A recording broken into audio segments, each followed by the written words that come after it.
have been a decade of breakthroughs and developments in medicine and psychiatry.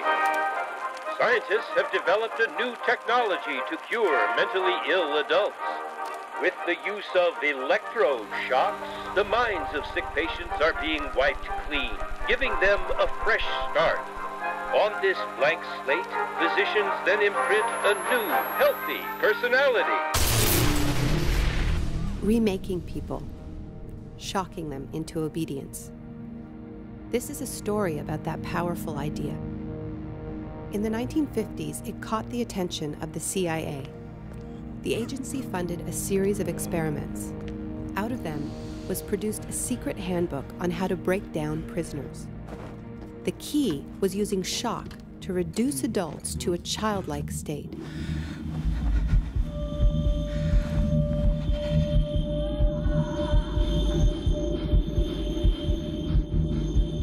It's a fundamental hypothesis of this handbook that these techniques are in essence methods of inducing regression of the personality.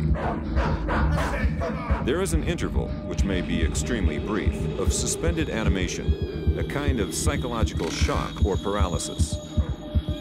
Experienced interrogators recognize this effect when it appears and know that at this moment the source is far more open to suggestion, far likelier to comply than he was just before he experienced the shock.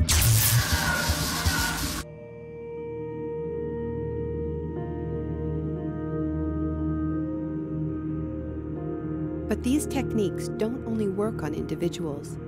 They can work on whole societies.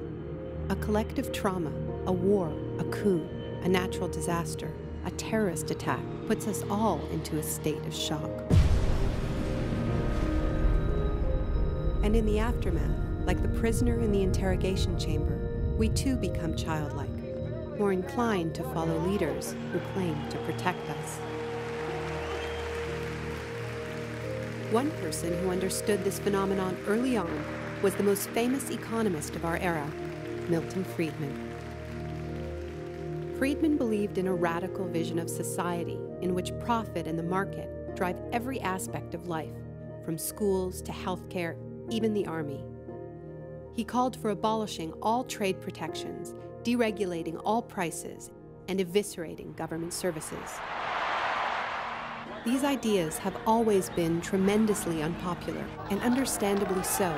They cause waves of unemployment, send prices soaring, and make life more precarious for millions. Unable to advance their agenda democratically, Friedman and his disciples were drawn to the power of shock. The subject should be rudely awakened and immediately blindfolded and handcuffed. When arrested at this time, most subjects experience intense feelings of shock, insecurity, and psychological stress. The idea is to prevent the subject from relaxing and recovering from shock.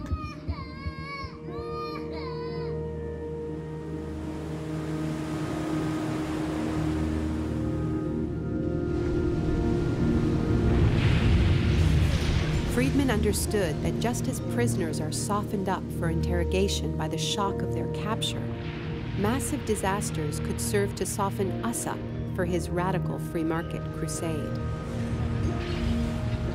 He advised politicians that immediately after a crisis, they should push through all the painful policies at once before people could regain their footing. He called this method economic shock treatment. I call it the Shock Doctrine.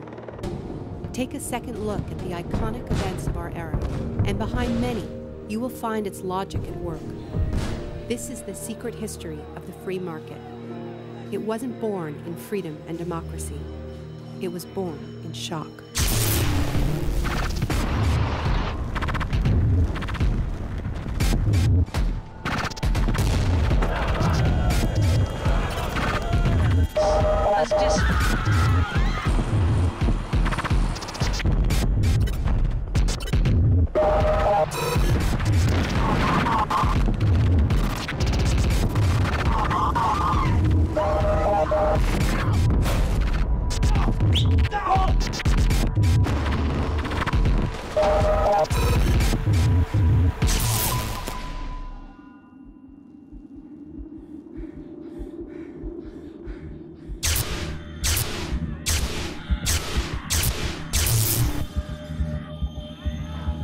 Isolation, both physical and psychological, must be maintained from the moment of apprehension.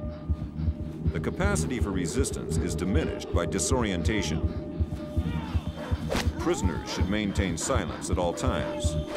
They should never be allowed to speak to each other. There's one other thing I've learned from my study of states of shock.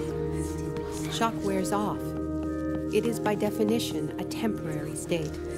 And the best way to stay oriented, to resist shock, is to know what is happening to you and why.